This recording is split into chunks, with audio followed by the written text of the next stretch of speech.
أعوذ بالله من الشيطان الرجيم. بسم الله الرحمن الرحيم. الحمد لله الذي أنزل على عبده الكتاب ولم يجعل له عوجا قيما لينذر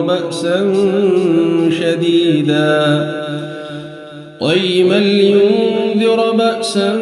شديدا من لدنه ويبشر المؤمنين الذين يعملون الصالحات أن لهم أجرا حسنا ماكثين فيه أبدا وينذر الذين قالوا اتخذ الله ولدا ما لهم به من علم ولا لآبائهم كبرت كلمة تخرج من أفواههم إن يقولون إلا كذبا فلعلك باخع نفسك على آثارهم إن لم يؤمنوا بهذا الحديث أسفا إنا جعلنا ما على الأرض زينة لها لنبلوهم أيهم أحسن عملا وإنا لجاعلون ما عليها صعيدا جرزا أم حسبت أن أصحاب الكهف والرقيم كانوا من آياتنا عجبا أم حسبت أن أصحاب الكهف والرقيم كانوا من آياتنا عجبا إذ أوى الفتية إلى الكهف فقالوا ربنا آتنا من لدنك رحمة وهيئ لنا من أمرنا رشدا فضربنا على آذانهم في الكهف سنين عددا ثم بعثناهم لنعلم أي الحزبين أحصى لما لبثوا أمدا نحن نقص عليك نبأهم بالحق إنهم فتية آمنوا بربهم وزدناهم هدى وربطنا على قلوبهم إذ قاموا فقالوا ربنا رب السماوات والأرض لن ندعو من دونه إلها لقد قلنا إذا شططا هؤلاء قوم اتخذوا من دونه آلهة لولا يأتون عليهم بسلطان بين فمن أظلم ممن افترى على الله كذبا وإذ اعتزلتموهم وما يعبدون إلا الله فأووا إلى الكهف ينشر لكم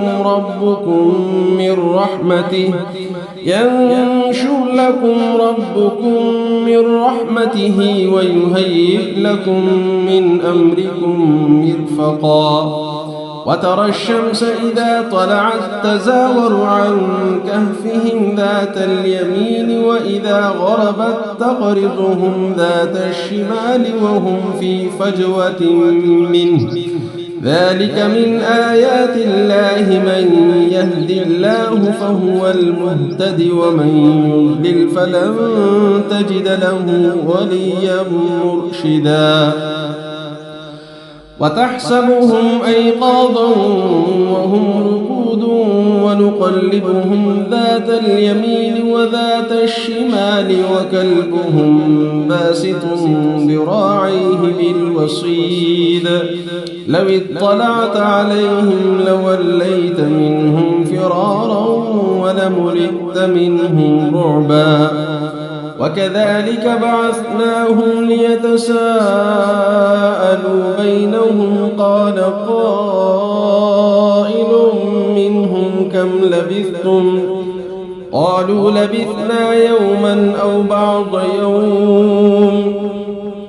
قالوا ربكم أعلم بما لبثتم فابعثوا أحدكم بورقكم هذه إلى المدينة فلينظر أيها أزكى طعاما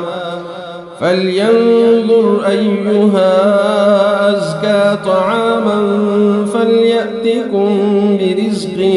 منه وليتلطف ولا يشعرن بكم أحدا إنهم إن يظهروا عليكم يرجموكم أو يعيدوكم في ملتهم ولن تفلحوا إذا أبدا وكذلك أعثرنا عليهم ليعلموا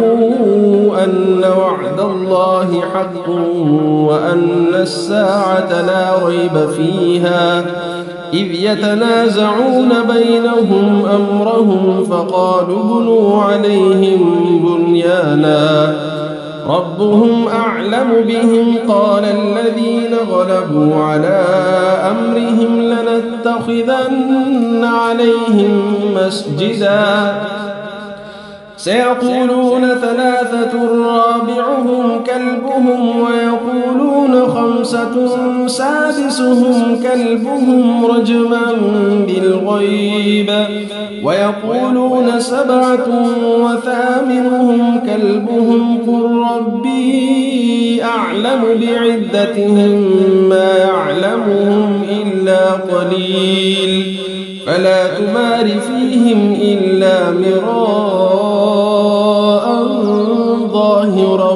ولا تستفت فيهم منهم أحدا ولا تقولن لشيء إني فاعل ذلك غدا إلا أن يشاء الله واذكر ربك إذا نسيت وقل عسى أن يهديني ربي لأقرب من هذا رشدا ولبثوا في كهفهم 300 سنين وازدادوا 9 قل الله أعلم بما لبثوا له غيب السماوات والأرض أبصر به وأسمع ما لهم من دونه من ولي ولا يشرك في حكمه أحدا واتل ما أوحي إليك من كتاب ربك لا مبدل لكلماته ولن تجد من دونه ملتحدا واصبر نفسك مع الذين يدعون ربهم بالغداة والعشي يريدون وجهه ولا تعد عيناك عنهم تريد زينة الحياة الدنيا ولا تطع من أغفلنا قلبه عن ذكرنا واتبع هواه وكان أمره فرطا وقل الحق من ربكم فمن شاء فليؤمن ومن شاء فليكفر إنا أعتدنا للظالمين نارا أحاط بهم سرادقها وإن يستغيثوا يغاثوا بماء كالمهل يشوي الوجوه بئس الشراب وساءت مرتفقا إن الذين آمنوا وعملوا الصالحات إنا لا نضيع أجر من أحسن عملا أولئك لهم جنات عدن تجري من تحتهم الأنهار يحلون فيها من أساور من ذهب ويلبسون ثيابا خضرا من سندس واستبرق متكئين فيها على الأرائك نعم الثواب وحسنت مرتفقا واضرب لهم مثل الرجلين جعلنا لأحدهما جنتين من أعناب وحففناهما بنخل وجعلنا بينهما زرعا كلتا الجنتين آتت أكلها ولم تظلم منه شيئا وفجرنا خلالهما نهرا وكان له ثمر فقال لصاحبه وهو يحاوره أنا أكثر منك مالا وأعز نفرا ودخل جنته وهو ظالم لنفسه قال ما أظن أن تبيد هذه أبدا وما أظن الساعة قائمة ولئن رددت إلى ربي لأجدن خيرا منها منقلبا قال له صاحبه وهو يحاوره أكفرت بالذي خلقك من تراب ثم من نطفة ثم سواك رجلا لكن هو الله ربي ولا أشرك بربي أحدا ولولا إذ دخلت جنتك قلت ما شاء الله لا قوة إلا بالله إن ترني أنا أقل منك مالا وولدا فعسى ربي أن يؤتيني خيرا من جنتك ويرسل عليها حسبانا من السماء فتصبح صعيدا زلقا أو يصبح ماؤها غورا فلن تستطيع له طلبا وأحيط بثمره فأصبح يقلب كفيه على ما أنفق فيها وهي خاوية على عروشها ويقول يا ليتني لم أشرك بربي أحدا ولم تكن له فئة ينصرونه من دون الله وما كان منتصرا هنالك الولاية لله الحق هو خير ثوابا وخير عقبا واضرب لهم مثل الحياة الدنيا كماء إن أنزلناه من السماء فاختلط به نبات الأرض فأصبح هشيما تذروه الرياح وكان الله على كل شيء مقتدرا المال والبنون زينة الحياة الدنيا والباقيات الصالحات خير عند ربك ثوابا وخير أملا ويوم نسير الجبال وترى الأرض بارزة وحشرناهم فلم نغادر منهم أحدا وعرضوا على ربك صفا لقد جئتمونا كما خلقناكم أول مرة بل زعمتم أن لن نجعل لكم موعدا ووضع الكتاب فترى المجرمين مشفقين مما فيه ويقولون يا ويلتنا ما لهذا الكتاب لا يغادر صغيرة ولا كبيرة إلا أحصاها ووجدوا ما عملوا حاضرا ولا يظلم ربك أحدا وإذ قلنا للملائكة اسجدوا لآدم فسجدوا إلا إبليس كان من الجن ففسق عن أمر ربه أفتتخذونه وذريته أولياء من دوني وهم لكم عدو بئس للظالمين بدلا ما أشهدتهم خلق السماوات والأرض ولا خلق أنفسهم وما كنت متخذ المضلين عضدا ويوم يقول نادوا شركائي الذين زعمتم فدعوهم فلم يستجيبوا لهم وجعلنا بينهم موبقا ورأى المجرمون النار فظنوا أنهم واقعوها ولم يجدوا عنها مصرفا ولقد صرفنا في هذا القرآن للناس من كل مثل وكان الإنسان أكثر شيء جدلا وما منع الناس أن يؤمنوا إذ جاءهم الهدى ويستغفروا ربهم إلا أن تأتيهم سنة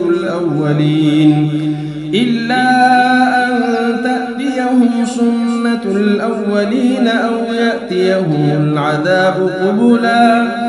وما نرسل المرسلين إلا مبشرين ومنذرين ويجادل الذين كفروا بالباطل ليدحضوا به الحق واتخذوا آياتي وما أنذروا هزوا ومن أظلم ممن ذكر بآيات ربه فأعرض عنها ونسي ما قدمت يداه إنا جعلنا على قلوبهم أكنة أن يفقهوه وفي آذانهم وقرا وإن تدعهم إلى الهدى فلن يهتدوا إذا أبدا ربك الغفور ذو الرحمة لو يؤاخذهم بما كسبوا لعجل لهم العذاب بل لهم موعد لن يجدوا من دونه موئلا وتلك القرى أهلكناهم لما ظلموا وجعلنا لمهلكهم موعدا وإذ قال موسى لفتاه لا أبرح حتى أبلغ مجمع البحرين أو أمضي حقبا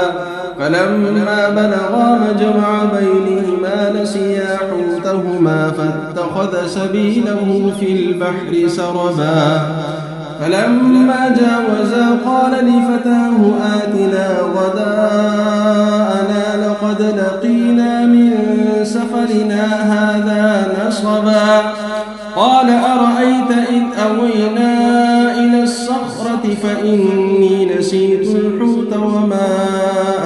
أنسانيه إلا الشيطان أن أذكره واتخذ سبيله في البحر عجبا قال ذلك ما كنا نبغي فارتدا على آثارهما قصصا فوجدا عبدا من عبادنا آتيناه رحمة من عندنا وعلمناه من لدنا علما قال له موسى هل أتبعك على أن تعلمني مما علمت رشدا قال إنك لن تستطيع معي صبرا وكيف تصبر على ما لم تحط به خبرا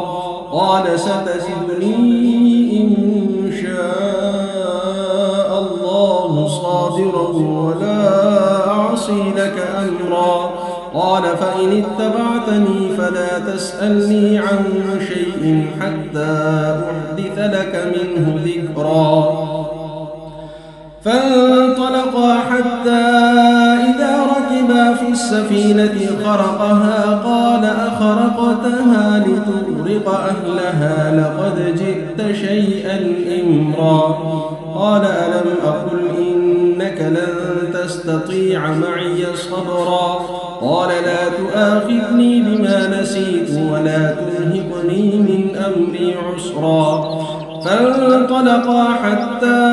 إذا لقيا غلاما فقتله قال أقتلت نفسا زكية بغير نفس لقد جئت شيئا نكرا قال ألم أقل لك إنك لن تستطيع معي صبرا قال إن سألتك عن شيء بعدها فلا تصاحبني قد بلغت من لدني عذرا فانطلقا حتى إذا أتيا أهل قرية استطعما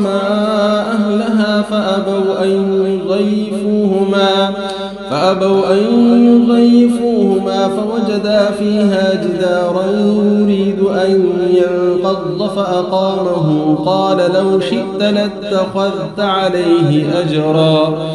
قال هذا فراق بيني وبينك سأنبئك بتأويل ما لم تستطع عليه صبرا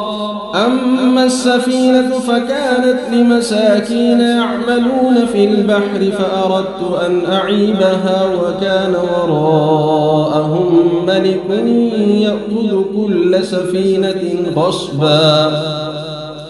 وأما الغلام فكان أبواه مؤمنين فخشينا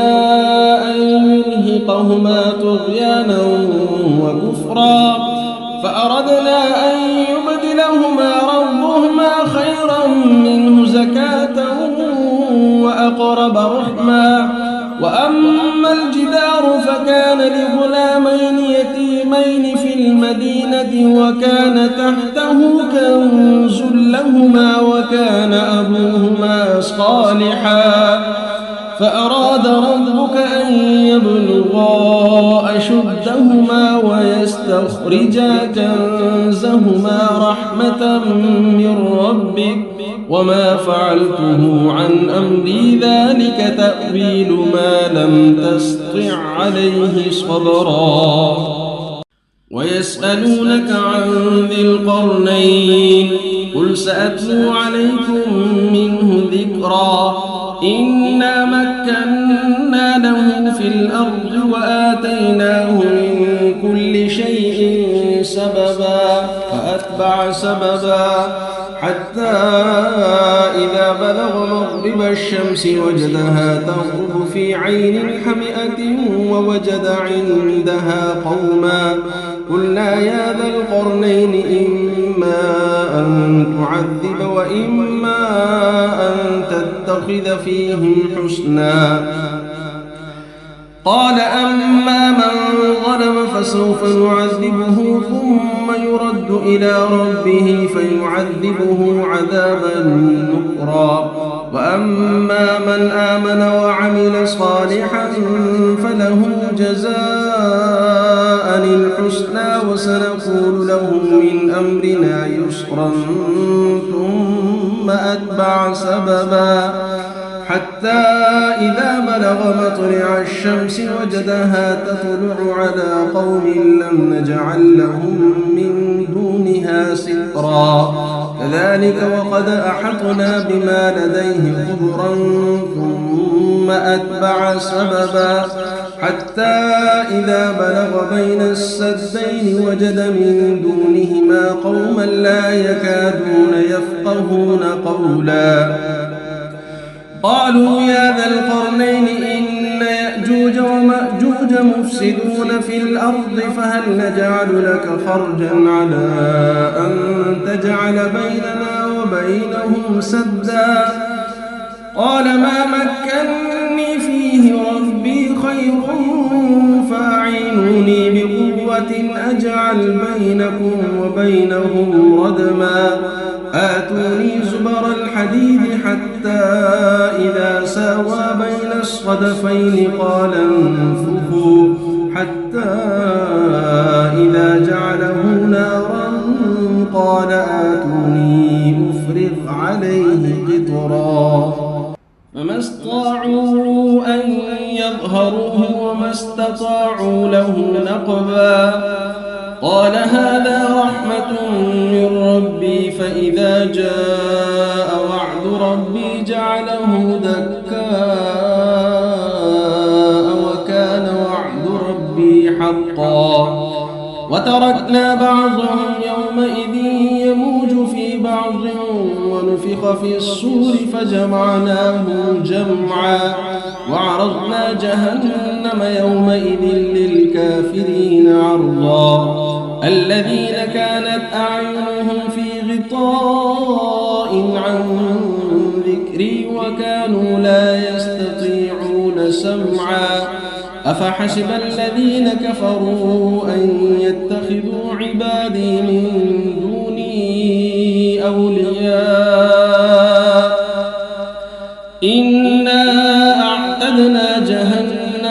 للكافرين نزلا قل هل ننبئكم بالأخسرين أعمالا الذين ضل سعيهم في الحياة الدنيا وهم يحسبون أنهم يحسنون صنعا أولئك الذين كفروا بآيات ربهم ولقائه فحبطت أعمالهم فلا نقيم لهم يوم القيامة وزنا ذلك جزاؤهم جهنم بما كفروا واتخذوا آياتي ورسلي هزوا إن الذين آمنوا وعملوا الصالحات كانت لهم جنات الفردوس نزلا خالدين فيها لا يبغون عنها حولا قل لو كان البحر مدادا لكلمات ربي لنفد البحر قبل أن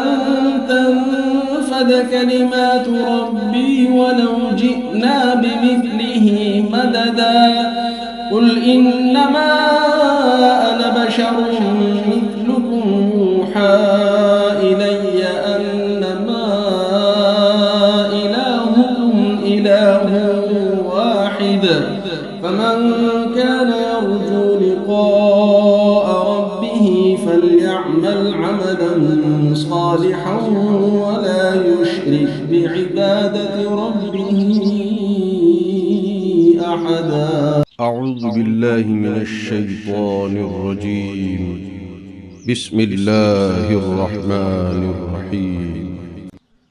الحمد لله الذي أنزل على عبده الكتاب ولم يجعل له عوجا قيما لينذر بأسا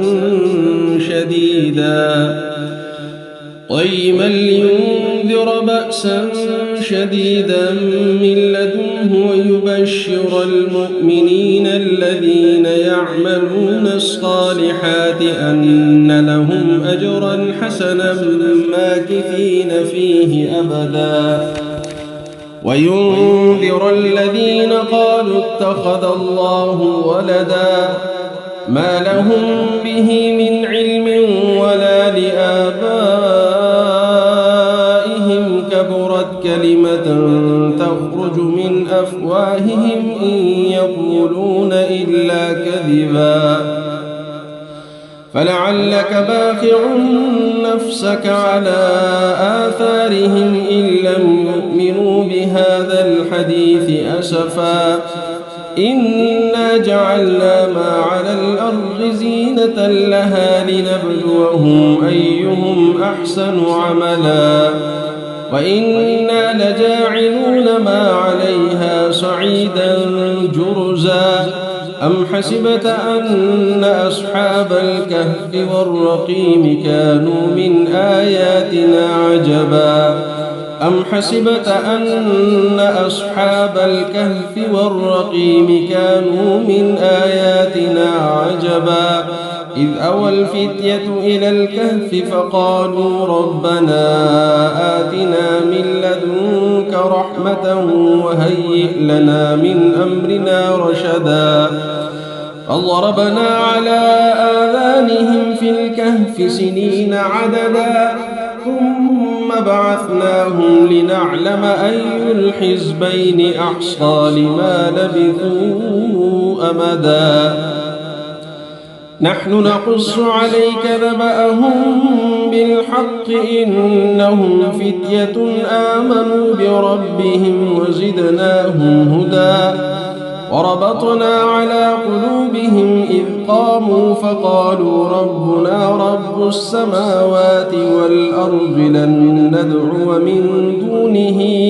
إلها لقد قلنا إذا شططا هؤلاء قوم اتخذوا من دونه آلهة لولا يأتون عليهم بسلطان بين فمن أظلم ممن افترى على الله كذبا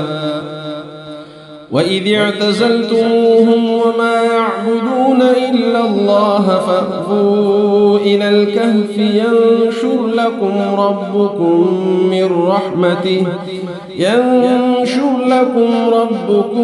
من رحمته ويهيئ لكم من أمركم مرفقا وترى الشمس إذا طلعت تزاور عن كهفهم ذات اليمين وإذا غربت تقرضهم ذات الشمال وهم في فجوة منه ذلك من آيات الله من يهد الله فهو المهتد ومن يضلل فلن تجد له وليا مرشدا وتحسبهم أيقاظا وهم رقود ونقلبهم ذات اليمين وذات الشمال وكلبهم باسط ذراعيه بالوصيد لو اطلعت عليهم لوليت منهم فرارا ولملئت منهم رعبا وكذلك بعثناهم ليتساءلوا بينهم قال قائل منهم كم لبثتم قالوا لبثنا يوما أو بعض يوم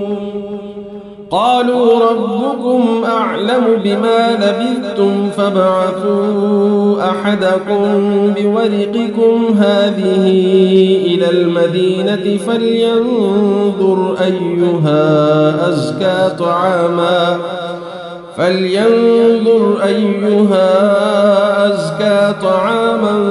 فليأتكم برزق منه وليتلطف ولا يشعرن بكم أحدا إنهم إن يظهروا عليكم يرجموكم أو يعيدوكم في ملتهم ولن تفلحوا إذا أبدا وكذلك أعثرنا عليهم ليعلموا أن وعد الله حق وأن الساعة لا ريب فيها إذ يتنازعون بينهم أمرهم فقالوا بنوا عليهم بنيانا ربهم أعلم بهم قال الذين غلبوا على أمرهم لنتخذن عليهم مسجدا سيقولون ثلاثة رابعهم كلبهم ويقولون خمسة سادسهم كلبهم رجما بالغيب ويقولون سبعة وثامنهم كلبهم قل ربي أعلم بعدتهم ما يعلمهم إلا قليل فلا تمار فيهم إلا مراء ظاهرا ولا تستفت فيهم منهم أحدا ولا تقولن لشيء إني فاعل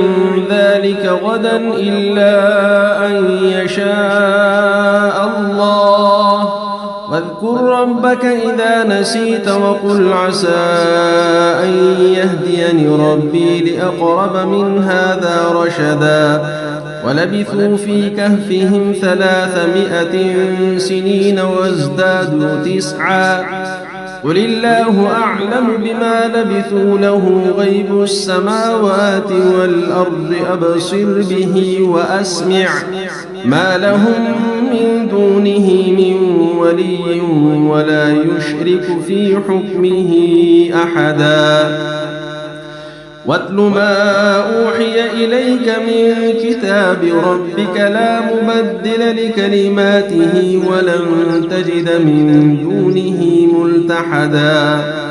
واصبر نفسك مع الذين يدعون ربهم بالغداة والعشي يريدون وجهه ولا تعد عيناك عنهم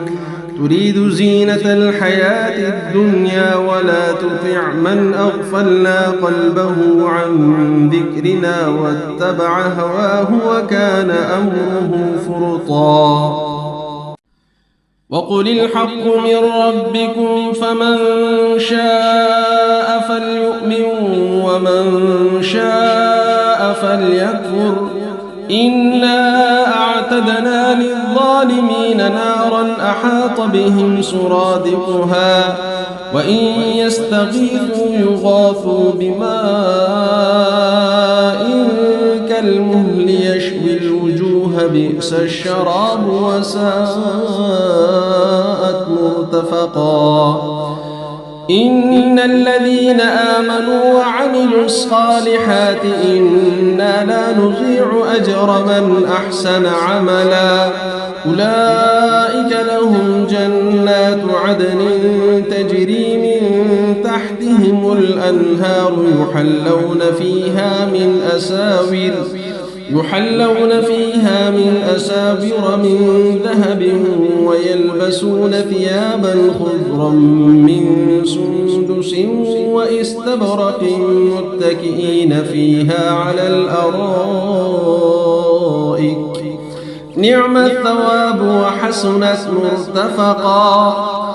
واضرب لهم مثل الرجلين جعلنا لأحدهما جنتين من أعناب وحففناهما بنخل وجعلنا بينهما زرعا كلتا الجنتين آتت أكلها ولم تظلم منه شيئا وفجرنا خلالهما نهرا وكان له ثمر فقال لصاحبه وهو يحاوره أنا أكثر منك مالا وأعز نفرا ودخل جنته وهو ظالم لنفسه قال ما أظن أن تبيد هذه أبدا وما أظن الساعة قائمة ولئن رددت إلى ربي لأجدن خيرا منها منقلبا قال له صاحبه وهو يحاوره أكفرت بالذي خلقك من تراب ثم من نطفة ثم سواك رجلا لكن هو الله ربي ولا أشرك بربي أحدا ولولا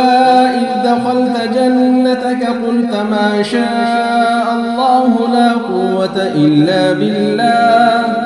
إن ترني أنا أقل منك مالا وولدا فعسى ربي أن يؤتيني خيرا من جنتك ويرسل عليها حسبانا من السماء فتصبح صعيدا زلقا أو يصبح ماؤها غورا فلن تستطيع له طلبا وأحيط بثمره فأصبح يقلب كفيه على ما أنفق فيها وهي خاوية على عروشها ويقول يا ليتني لم أشرك بربي أحدا ولم تكن له فئة ينصرونه من دون الله وما كان منتصرا هنالك الولاية لله الحق هو خير ثوابا وخير عقبا واضرب لهم مثل الحياة الدنيا كماء إن أنزلناه من السماء فاختلط به نبات الأرض فأصبح هشيما تذروه الرياح وكان الله على كل شيء مقتدرا المال والبنون زينة الحياة الدنيا والباقيات الصالحات خير عند ربك ثوابا وخير أملا ويوم نسير الجبال وترى الأرض بارزة وحشرناهم فلم نغادر منهم أحدا وعرضوا على ربك صفا لقد جئتمونا كما خلقناكم أول مرة بل زعمتم أن لن نجعل لكم موعدا ووضع الكتاب فترى المجرمين مشفقين مما فيه ويقولون يا ويلتنا ما لهذا الكتاب لا يغادر صغيرة ولا كبيرة إلا أحصاها ووجدوا ما عملوا حاضرا ولا يظلم ربك أحدا. وإذ قلنا للملائكة اسجدوا لآدم فسجدوا إلا إبليس كان من الجن ففسق عن أمر ربه أفتتخذونه وذريته أولياء من دوني وهم لكم عدو بئس للظالمين بدلا. ما أشهدتهم خلق السماوات والأرض ولا خلق أنفسهم وما كنت متخذ المضلين عضدا. ويوم يقول نادوا شركائي الذين زعمتم فدعوهم فلم يستجيبوا لهم وجعلنا بينهم موبقا. ورأى المجرمون النار فظنوا أنهم واقعوها ولم يجدوا عنها مصرفا. ولقد صرفنا في هذا القرآن للناس من كل مثل وكان الإنسان أكثر شيء جدلا. وما منع الناس أن يؤمنوا إذ جاءهم الهدى ويستغفروا ربهم إلا أن تأتيهم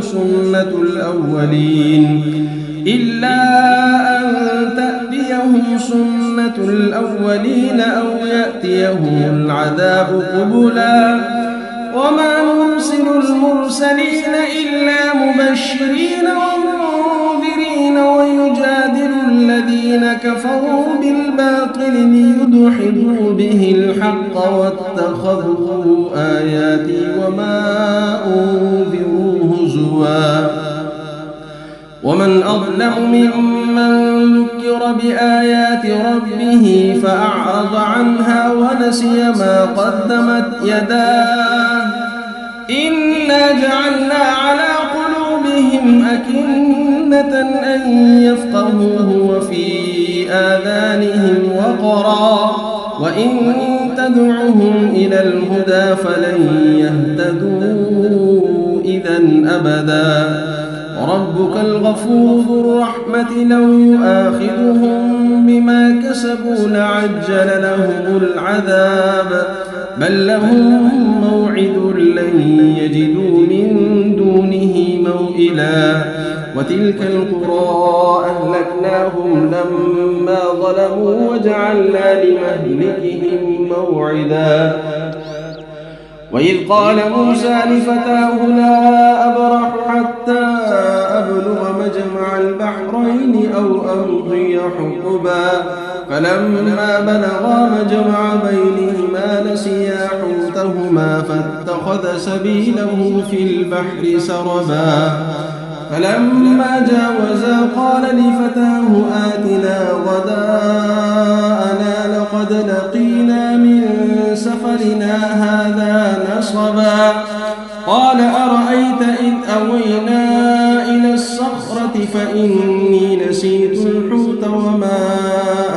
أنسانيه إلا الشيطان أن أذكره واتخذ سبيله في البحر عجبا. قال ذلك ما كنا نبغي فارتدا على آثارهما قصصا فوجدا عبدا من عبادنا آتيناه رحمة من عندنا وعلمناه من لدنا علما. قال له موسى هل أتبعك على أن تعلمني مما علمت رشدا قال إنك لن تستطيع تستطيع معي صبرا وكيف تصبر على ما لم تحط به خبرا قال ستجدني إن شاء الله صابرا ولا أعصي لك أمرا قال فإن اتبعتني فلا تسألني عن شيء حتى أحدث لك منه ذكرا فانطلقا حتى إذا ركبا في السفينة خرقها قال أخرقتها لتغرق أهلها لقد جئت شيئا إمرا قال ألم أقل إنك لن تستطيع معي صبرا قال لا تؤاخذني بما نسيت ولا ترهقني من أمري عسرا فانطلقا حتى إذا لقيا غلاما فقتله قال أقتلت نفسا زكية بغير نفس لقد جئت شيئا نكرا قال ألم أقل لك إنك لن تستطيع معي صبرا قال إن سألتك عن شيء بعدها فلا تصاحبني قد بلغت من لدني عذرا فانطلقا حتى إذا أتيا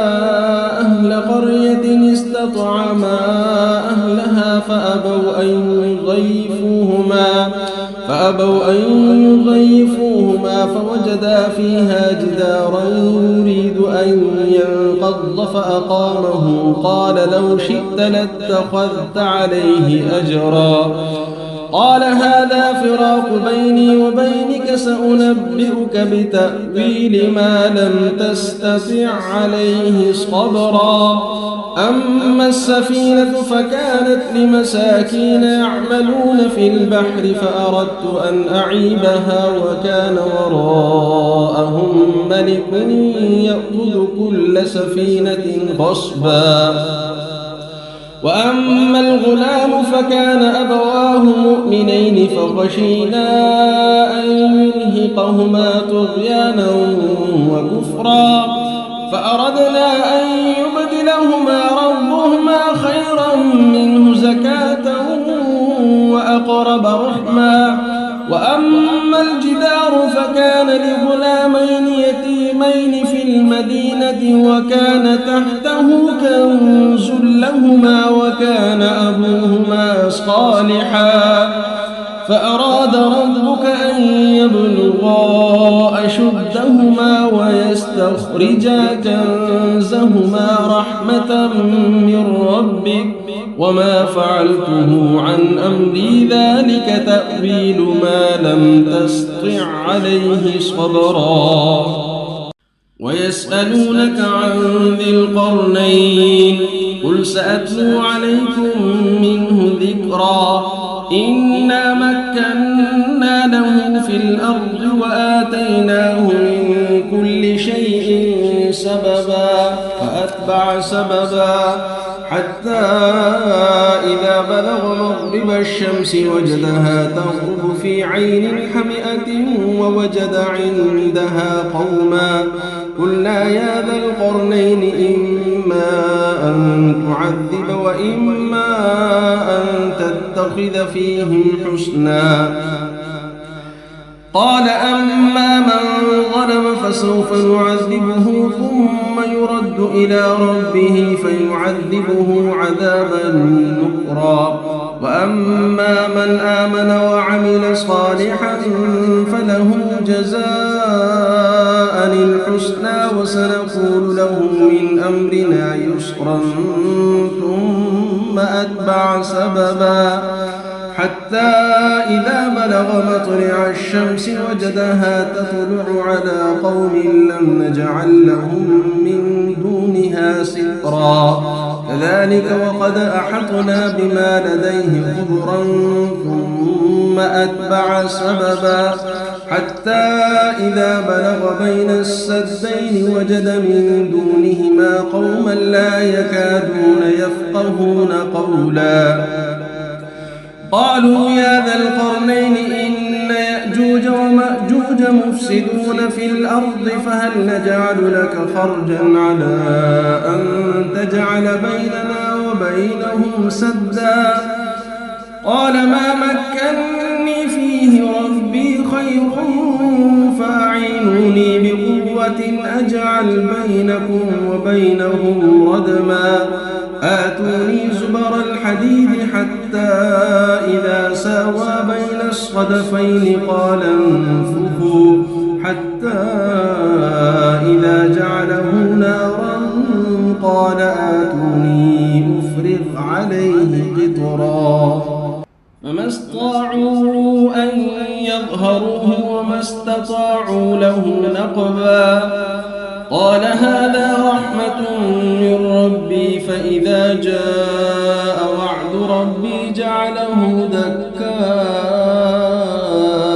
وكان وعد ربي حقا وتركنا بعضهم يومئذ يموج في بعض ونفخ في الصور فجمعناهم جمعا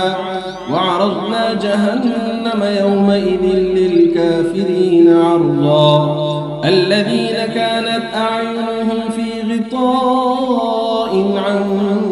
ذكري وكانوا لا يستطيعون سمعا أفحسب الذين كفروا أن يتخذوا عبادي من دوني أولياء إنا أعتدنا جهنم للكافرين نزلا قل هل ننبئكم بالأخسرين أعمالا الذين ضل سعيهم في الحياة الدنيا وهم يحسبون أنهم يحسنون صنعا أولئك الذين كفروا بآيات ربهم ولقائه فحبطت أعمالهم فلا نقيم لهم يوم القيامة وزنا ذلك جزاؤهم جهنم بما كفروا واتخذوا آياتي ورسلي هزوا إن الذين آمنوا وعملوا الصالحات كانت لهم جنات الفردوس نزلا خالدين فيها لا يبغون عنها حولا قل لو كان البحر مدادا لكلمات ربي لنفد البحر قبل أن تنفد كلمات ربي ولو جئنا بمثله مددا قل إنما أنا بشر مثلكم يوحى إلي أنما إلهكم إله واحد فمن كان يرجو لقاء ربه فليعمل عملا صالحا ولا يشرك بعبادة ربه أحدا أعوذ بالله من الشيطان الرجيم بسم الله الرحمن الرحيم الحمد لله الذي أنزل على عبده الكتاب ولم يجعل له عوجا قيما لينذر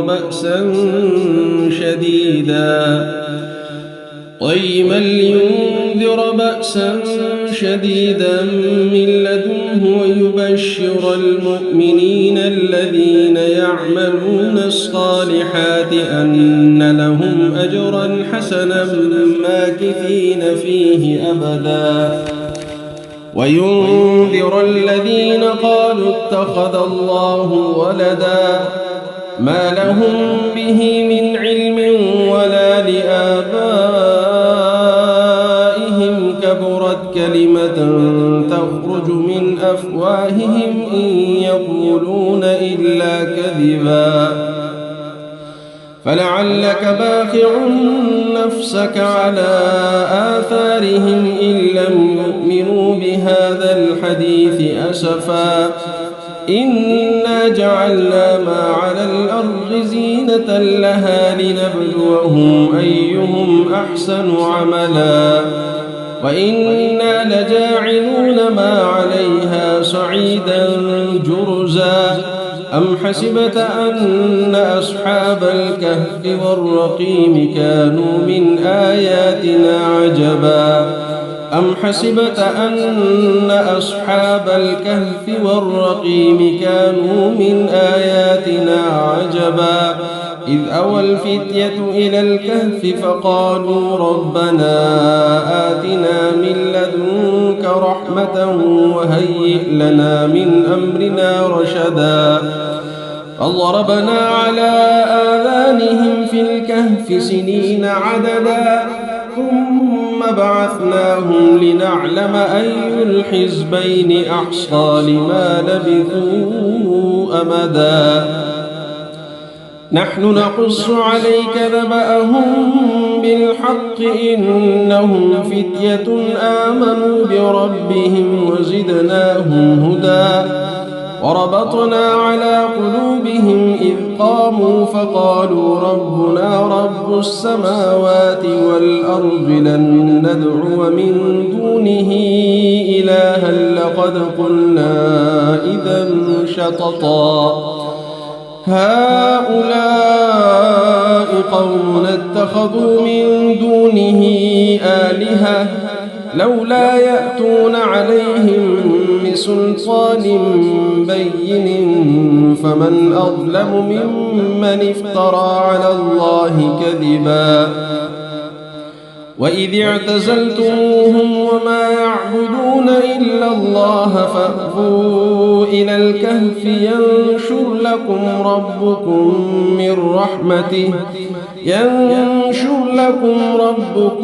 من رحمته ويهيئ لكم من أمركم مرفقا وترى الشمس إذا طلعت تزاور عن كهفهم ذات اليمين وإذا غربت تقرضهم ذات الشمال وهم في فجوة منه ذلك من آيات الله من يهد الله فهو المهتد ومن يضلل فلن تجد له وليا مرشدا وتحسبهم أيقاظا وهم رقود ونقلبهم ذات اليمين وذات الشمال وكلبهم باسط ذراعيه بالوصيد لو اطلعت عليهم لوليت منهم فرارا ولملئت منهم رعبا وكذلك بعثناهم ليتساءلوا بينهم قال قائل منهم كم لبثتم قالوا لبثنا يوما أو بعض يوم قالوا ربكم أعلم بما لبثتم فابعثوا أحدكم بورقكم هذه إلى المدينة فلينظر أيها أزكى طعاما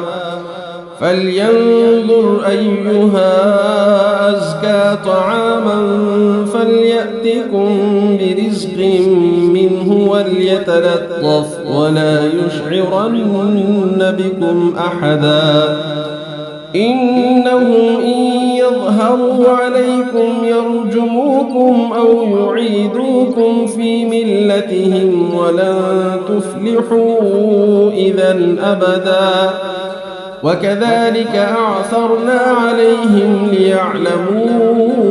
أن وعد الله حق وأن الساعة لا ريب فيها إذ يتنازعون بينهم أمرهم فقالوا ابنوا عليهم بنيانا ربهم أعلم بهم قال الذين غلبوا على أمرهم لنتخذن عليهم مسجدا سيقولون ثلاثة رابعهم كلبهم ويقولون خمسة سادسهم كلبهم رجما بالغيب ويقولون سبعة وثامنهم كلبهم قل ربي أعلم بعدتهم ما يعلمهم إلا إلا قليل فلا تمار فيهم إلا مراء ظاهرا ولا تستفت فيهم منهم أحدا ولا تقولن لشيء إني فاعل ذلك غدا إلا أن يشاء الله واذكر ربك إذا نسيت وقل عسى أن يهديني ربي لأقرب من هذا رشدا ولبثوا في كهفهم 300 سنين وازدادوا 9 قل الله أعلم بما لبثوا له غيب السماوات والأرض أبصر به وأسمع ما لهم من دونه من ولي ولا يشرك في حكمه أحدا واتل ما أوحي إليك من كتاب ربك لا مبدل لكلماته ولن تجد من دونه ملتحدا واصبر نفسك مع الذين يدعون ربهم بالغداة والعشي يريدون وجهه ولا تعد عيناك عنهم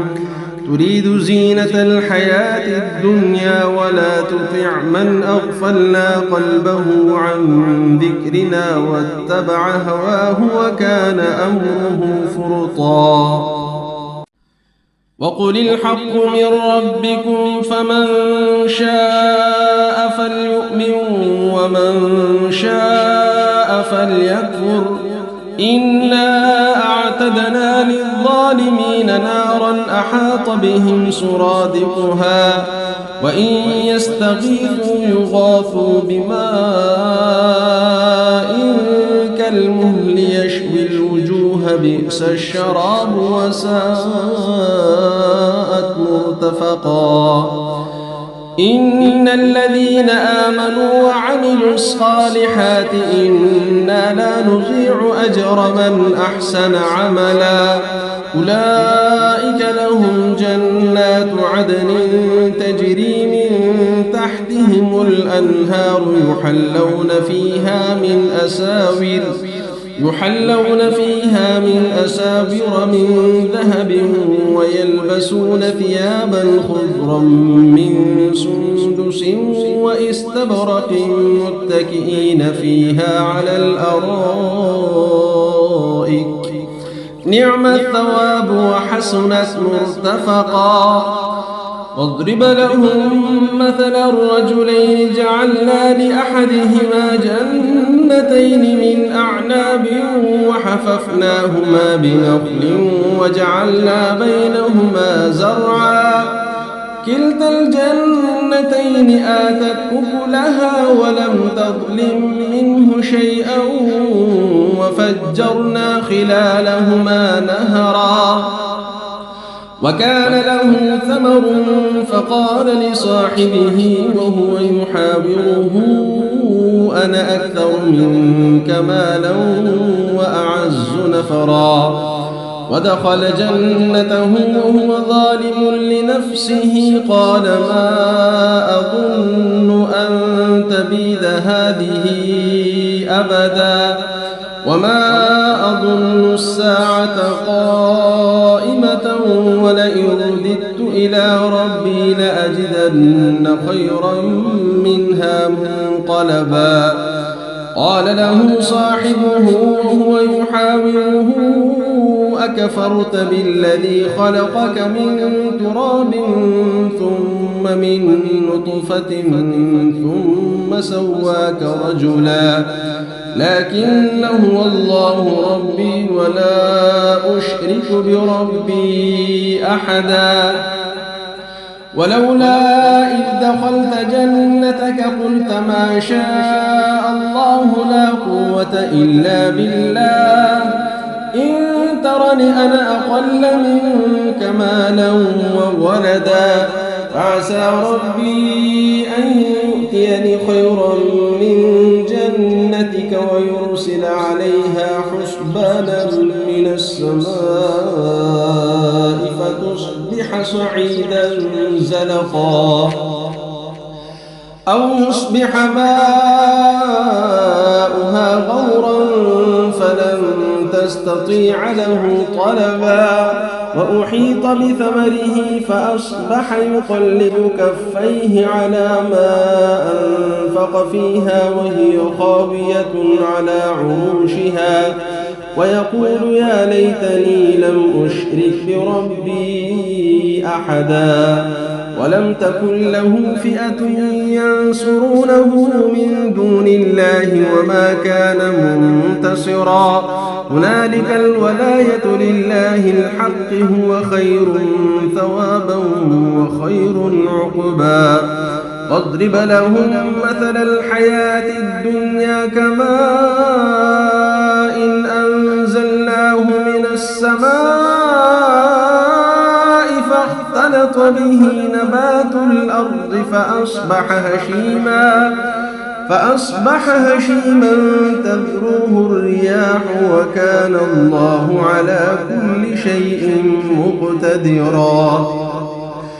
المال والبنون زينة الحياة الدنيا والباقيات الصالحات خير عند ربك ثوابا وخير أملا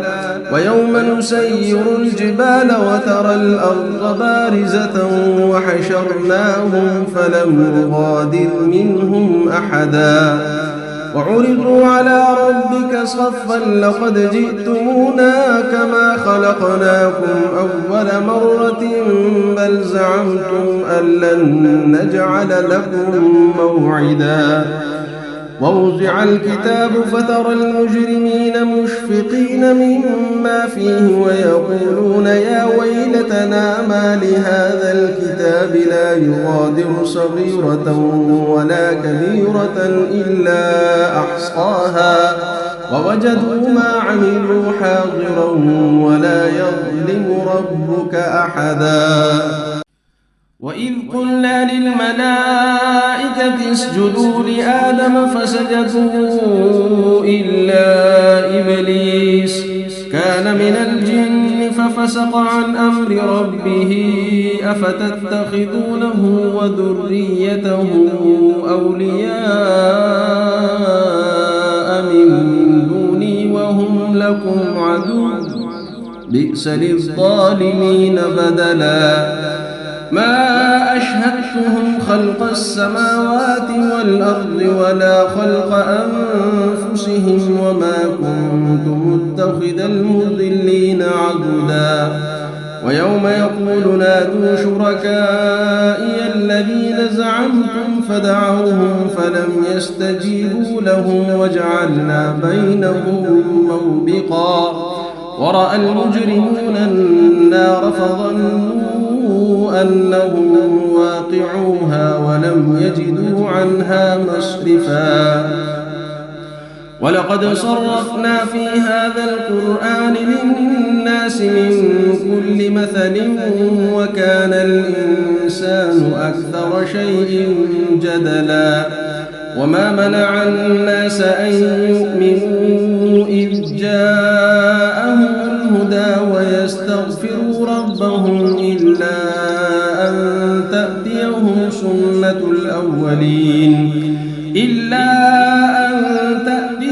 سنة الأولين أو يأتيهم العذاب قبلا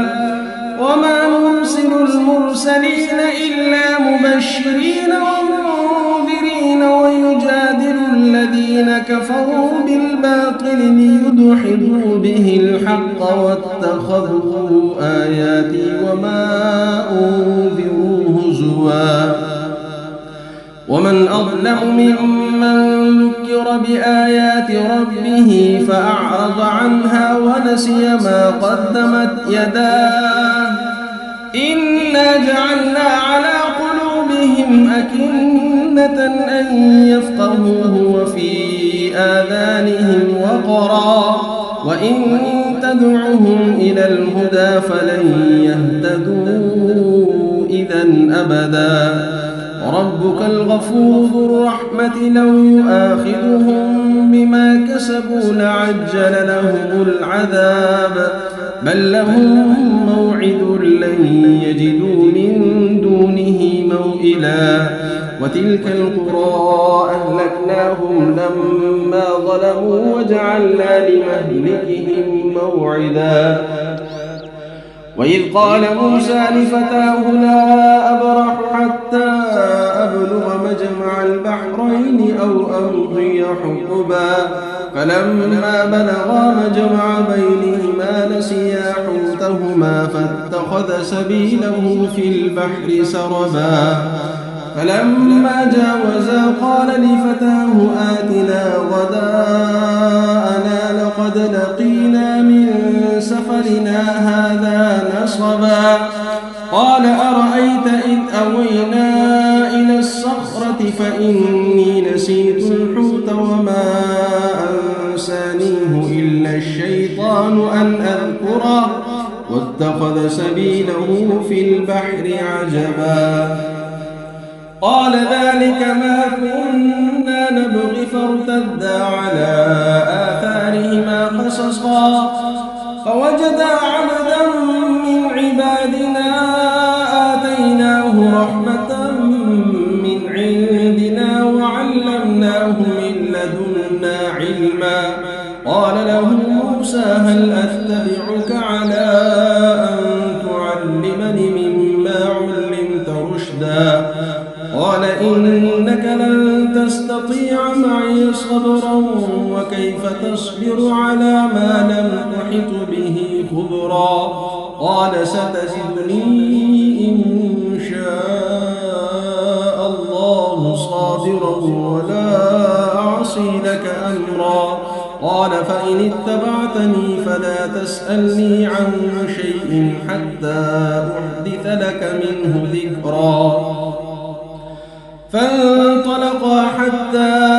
إذا ركبا في السفينة خرقها قال أخرقتها لتغرق أهلها لقد جئت شيئا إمرا قال ألم أقل إنك لن تستطيع معي صبرا قال لا تؤاخذني بما نسيت ولا ترهقني من أمري عسرا فانطلقا حتى إذا لقيا غلاما فقتله قال أقتلت نفسا زكية بغير نفس لقد جئت شيئا نكرا قال ألم أقل لك إنك لن تستطيع معي صبرا قال إن سألتك عن شيء بعدها فلا تصاحبني قد بلغت من لدني عذرا فانطلقا حتى إذا أتيا أهل قرية استطعما أهلها فأبوا أن يضيفوهما فوجدا فيها جدارا يريد أن ينقض فأقامه قال لو شئت لاتخذت عليه أجرا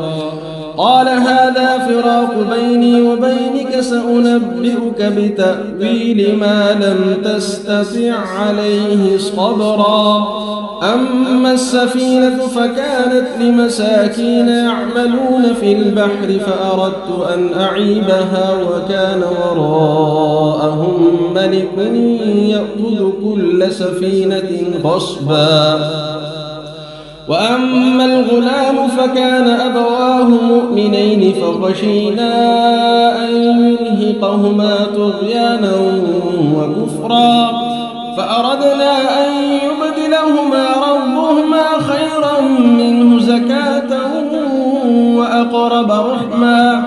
وأما الجدار فكان لغلامين يتيمين في المدينة وكان تحته كنز لهما وكان أبوهما صالحا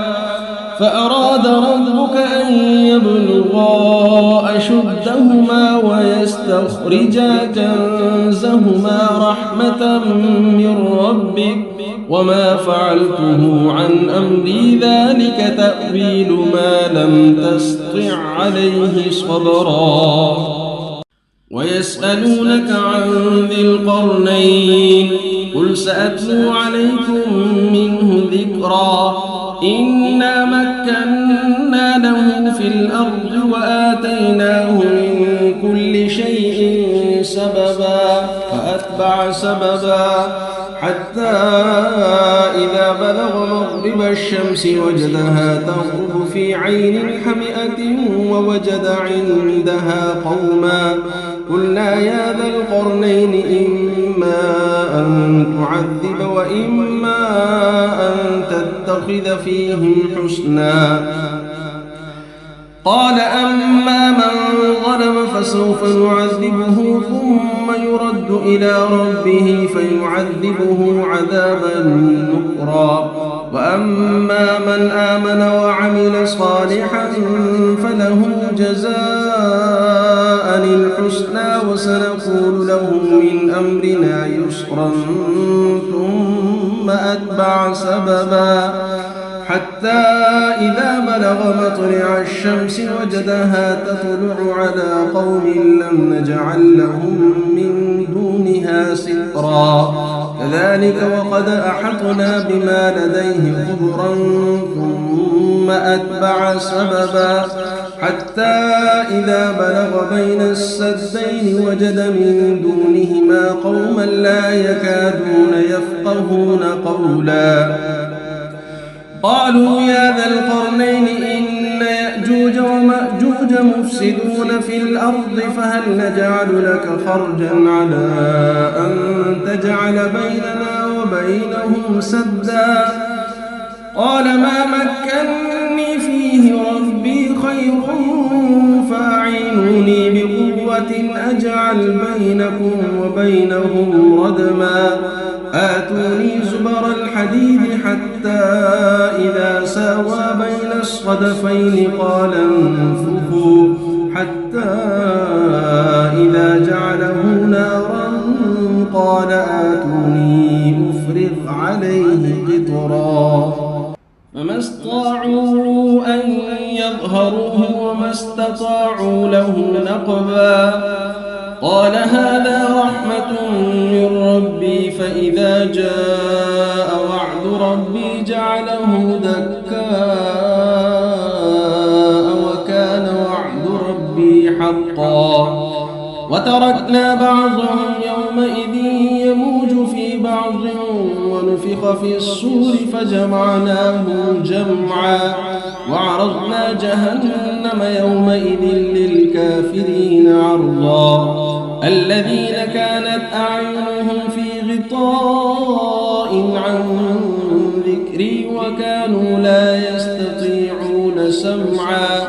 أفحسب الذين كفروا أن يتخذوا عبادي من دوني أولياء إنا أعتدنا جهنم للكافرين نزلا قل هل ننبئكم بالأخسرين أعمالا الذين ضل سعيهم في الحياة الدنيا وهم يحسبون أنهم يحسنون صنعا أولئك الذين كفروا بآيات ربهم ولقائه فحبطت أعمالهم فلا نقيم لهم يوم القيامة وزنا ذلك جزاؤهم جهنم بما كفروا واتخذوا آياتي ورسلي هزوا إن الذين آمنوا وعملوا الصالحات كانت لهم جنات الفردوس نزلا خالدين فيها لا يبغون عنها حولا قل لو كان البحر مدادا لكلمات ربي لنفد البحر قبل أن تنفد كلمات ربي ولو جئنا بمثله مددا قل إنما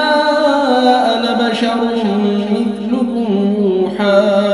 إلي أنما إلهكم إله واحد فمن كان يرجو لقاء ربه فليعمل عملا صالحا ولا يشرك يشرك بعبادة ربه أحدا. أعوذ بالله من الشيطان الرجيم. بسم الله الرحمن الرحيم.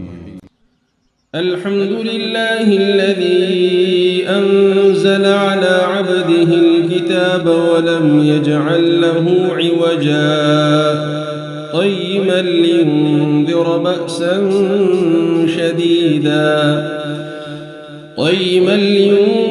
بأسا شديدا من لدنه ويبشر المؤمنين الذين يعملون الصالحات أن لهم أجرا حسنا ماكثين فيه أبدا، وينذر الذين قالوا اتخذ الله ولدا ما لهم به من علم ولا لآبائهم، كبرت كلمة تخرج من أفواههم إن يقولون إلا كذبا. فلعلك باخع نفسك على آثارهم إن لم يؤمنوا بهذا الحديث أسفا. إنا جعلنا ما على الأرض زينة لها لنبلوهم أيهم أحسن عملا، وإنا لجاعلون ما عليها صعيدا جرزا. أم حسبت أن أصحاب الكهف والرقيم كانوا من آياتنا عجبا أم حسبت أن أصحاب الكهف والرقيم كانوا من آياتنا عجبا إذ أوى الفتية إلى الكهف فقالوا ربنا آتنا من لدنك رحمة وهيئ لنا من أمرنا رشدا. فضربنا على آذانهم في الكهف سنين عددا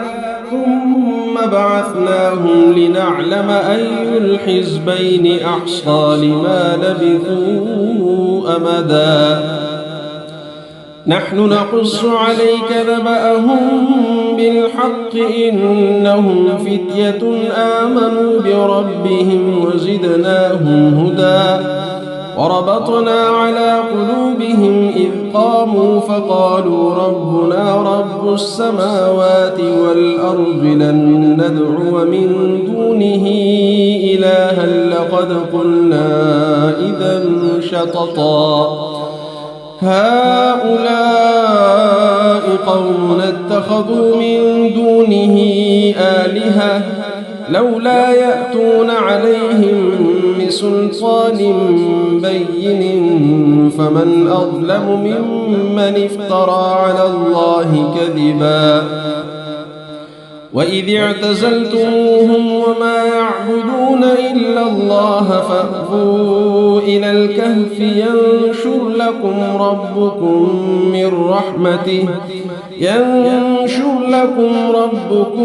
من رحمته ويهيئ لكم من أمركم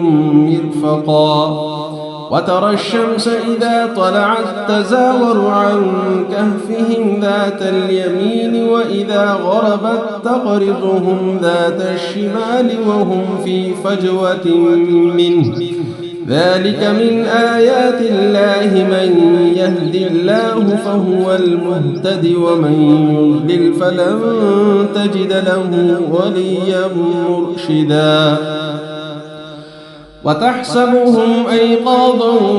وهم رقود ونقلبهم ذات اليمين وذات الشمال وكلبهم باسط ذراعيه بالوصيد. لو اطلعت عليهم لوليت منهم فرارا ولملئت منهم رعبا. وكذلك بعثناهم ليتساءلوا بينهم قال قائل منهم كم لبثتم قالوا لبثنا يوما أو بعض يوم قالوا ربكم أعلم بما لبثتم فابعثوا أحدكم بورقكم هذه إلى المدينة فلينظر أيها أزكى طعاما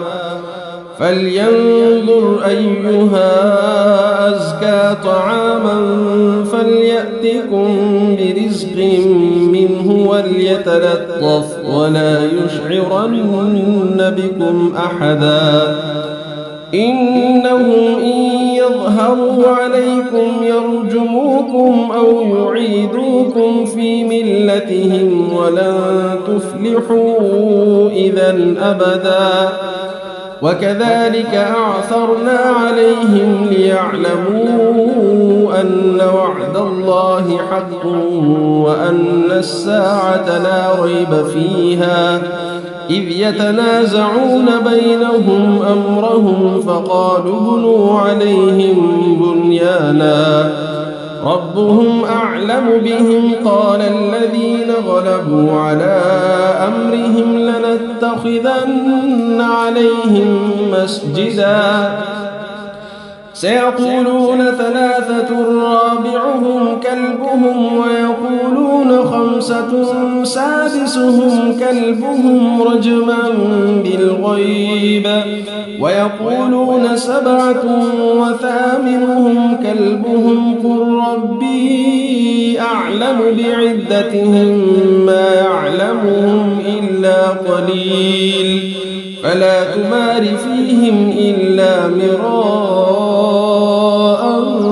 ظاهرا ولا تستفت فيهم منهم أحدا ولا تقولن لشيء إني فاعل ذلك غدا إلا أن يشاء الله واذكر ربك إذا نسيت وقل عسى أن يهديني ربي لأقرب من هذا رشدا ولبثوا في كهفهم 300 سنين وازدادوا 9 قل الله أعلم بما لبثوا له غيب السماوات والأرض أبصر به وأسمع ما لهم من دونه من ولي ولا يشرك في حكمه أحدا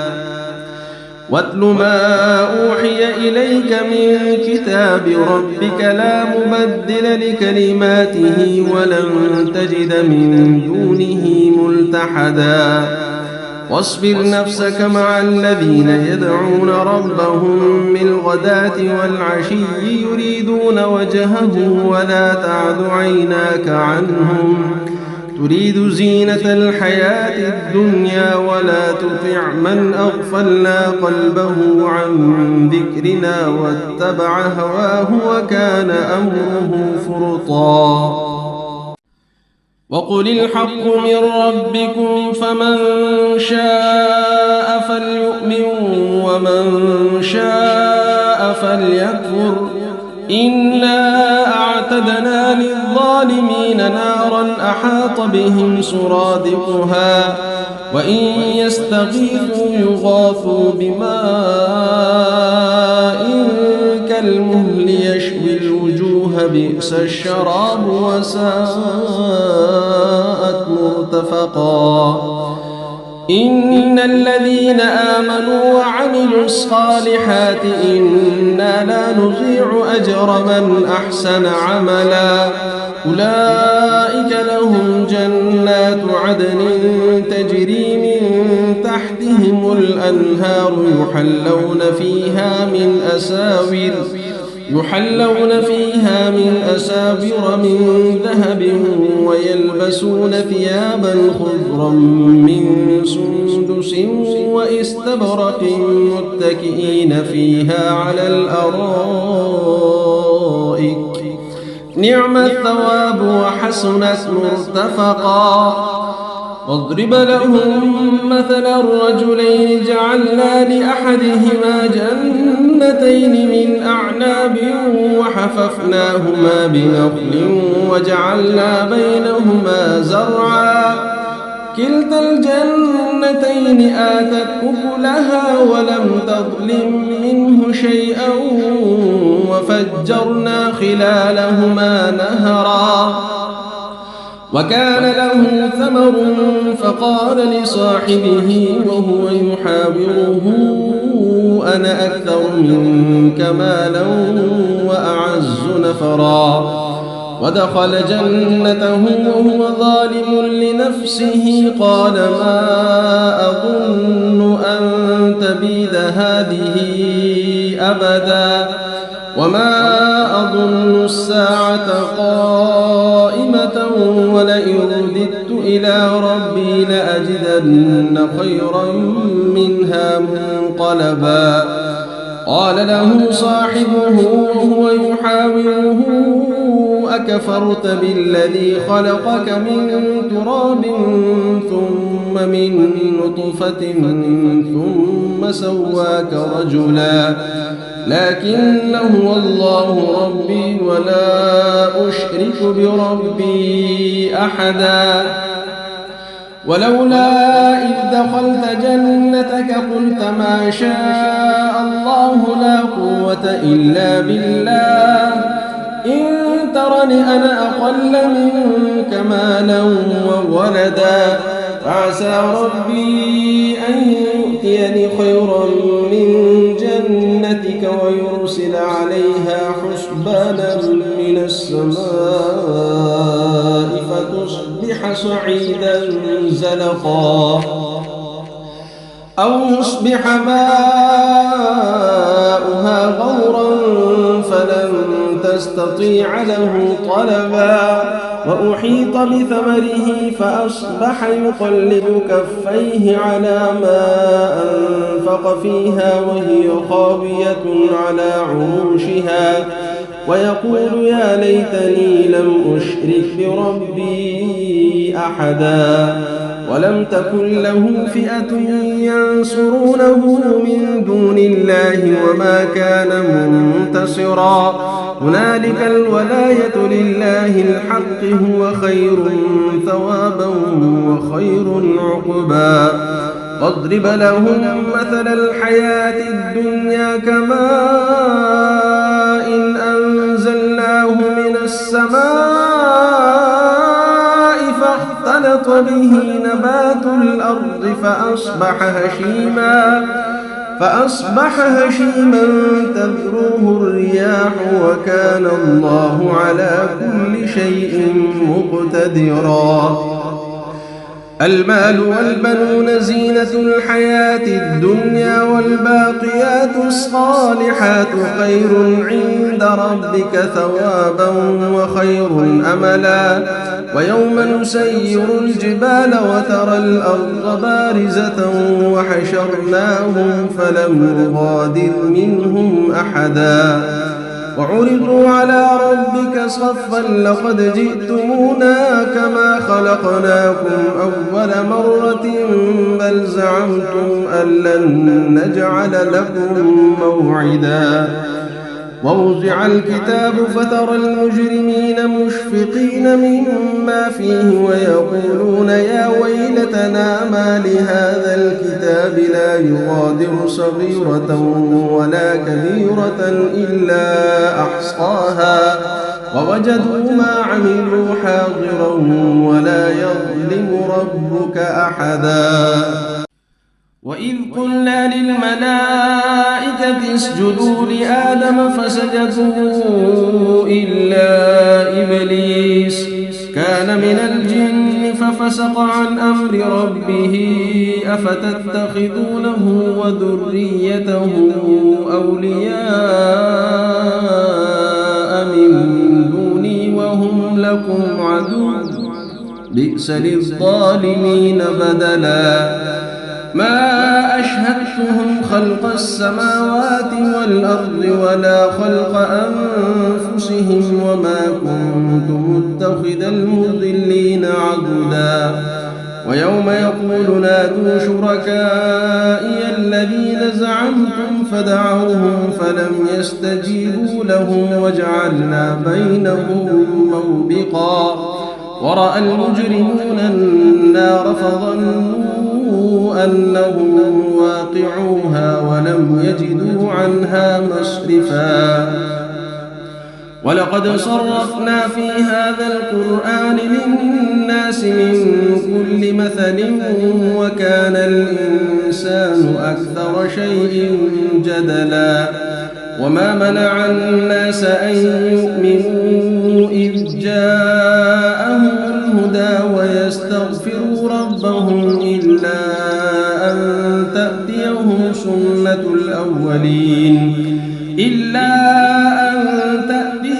سنة الأولين أو يأتيهم العذاب قبلا وما نرسل المرسلين إلا مبشرين ومنذرين ويجادل الذين كفروا بالباطل ليدحضوا به الحق واتخذوا آياتي وما أنذروا هزوا ومن أظلم ممن ذكر بآيات ربه فأعرض عنها ونسي ما قدمت يداه إنا جعلنا على قلوبهم أكنة أن يفقهوه وفي آذانهم وقرا وإن تدعهم إلى الهدى فلن يهتدوا إذا أبدا ربك الغفور ذو الرحمة لو يؤاخذهم بما كسبوا لعجل لهم العذاب بل لهم موعد لن يجدوا من دونه موئلا وتلك القرى أهلكناهم لما ظلموا وجعلنا لمهلكهم موعدا وإذ قال موسى لفتاه لا أبرح حتى أبلغ مجمع البحرين أو أمضي حقبا فلما بلغا مجمع بينهما نسيا حوتهما فاتخذ سبيله في البحر سربا فلما جاوزا قال لفتاه آتنا غداءنا لقد لقينا من سفرنا هذا نصبا قال أرأيت إذ أوينا إلى الصخرة فإني نسيت الحوت وما أنسانيه إلا الشيطان أن أذكره واتخذ سبيله في البحر عجبا قال ذلك ما كنا نبغي فارتدا على آثارهما قصصا فوجدا عبدا من عبادنا آتيناه رحمة من عندنا وعلمناه من لدنا علما قال له موسى هل أتبعك على أن تعلمني مما علمت رشدا قال إنك لن تستطيع معي صبرا وكيف تصبر على ما لم تحط به خبرا قال ستجدني إن شاء الله صابرا ولا أعصي لك أمرا قال فإن اتبعتني فلا تسألني عن شيء حتى أحدث لك منه ذكرا فانطلقا حتى إذا ركبا في السفينة خرقها قال أخرقتها لتغرق أهلها لقد جئت شيئا إمرا قال ألم أقل إنك لن تستطيع معي صبرا قال لا تؤاخذني بما نسيت ولا ترهقني من أمري عسرا فانطلقا حتى إذا لقيا غلاما فقتله قال أقتلت نفسا زكية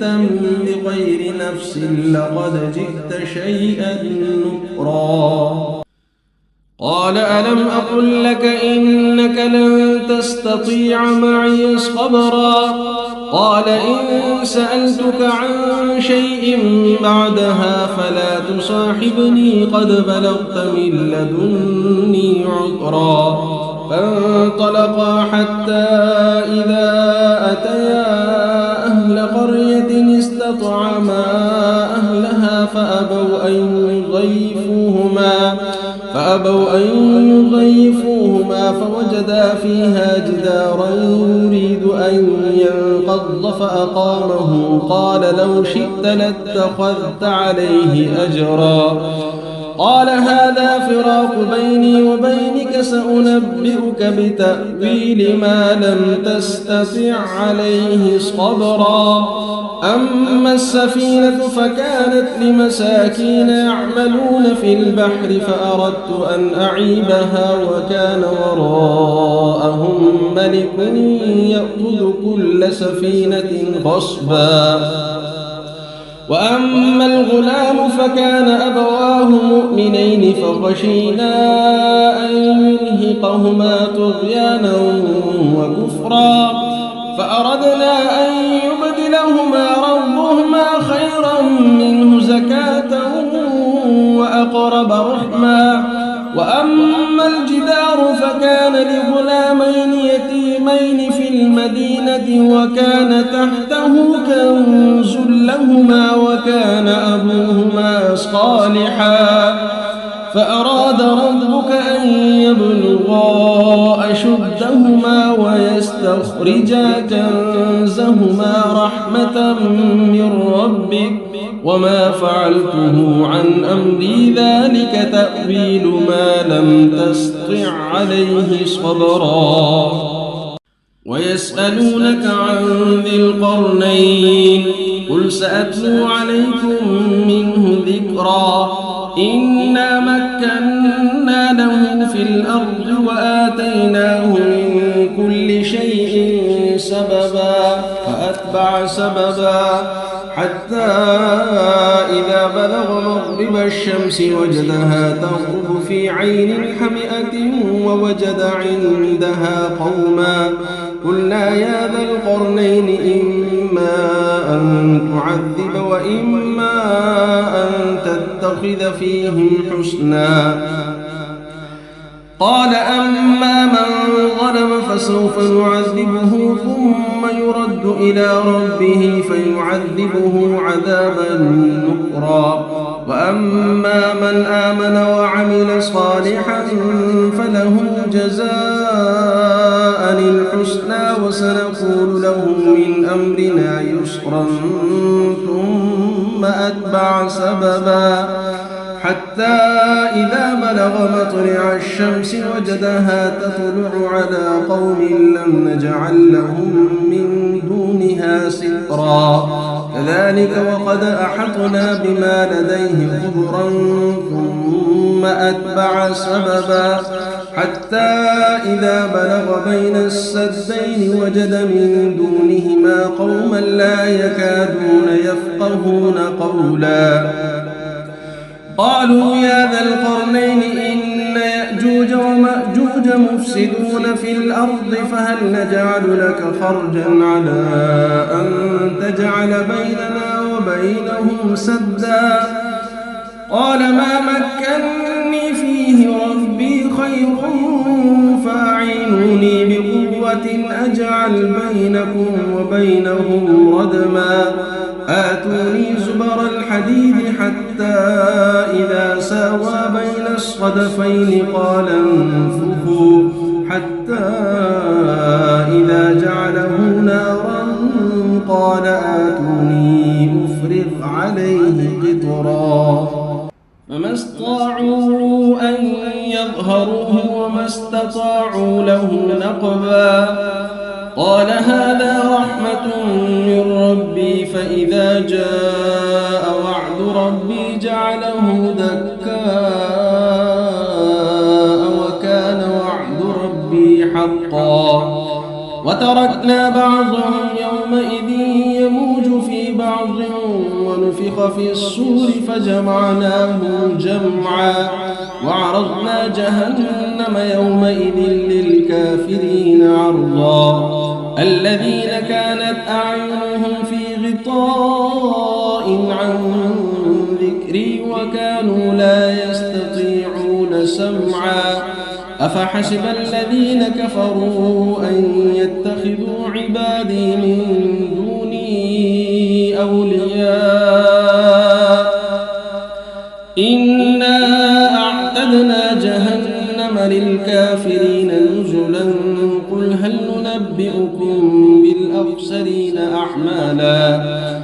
الذين ضل سعيهم في الحياة الدنيا وهم يحسبون أنهم يحسنون صنعا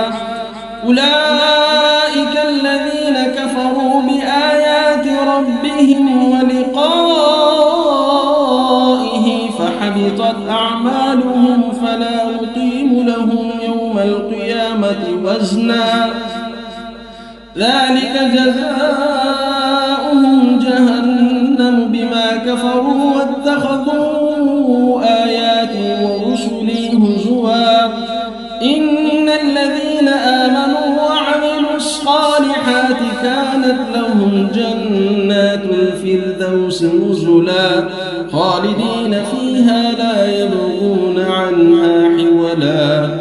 قل لو كان البحر مدادا لكلمات ربي لنفد البحر قبل أن تنفد كلمات ربي ولو جئنا بمثله مددا قل إنما أنا بشر مثلكم يوحى إلي أنما إلهكم إله واحد فمن كان يرجو لقاء ربه فليعمل عملا صالحا ولا يشرك بعبادة ربه أحدا.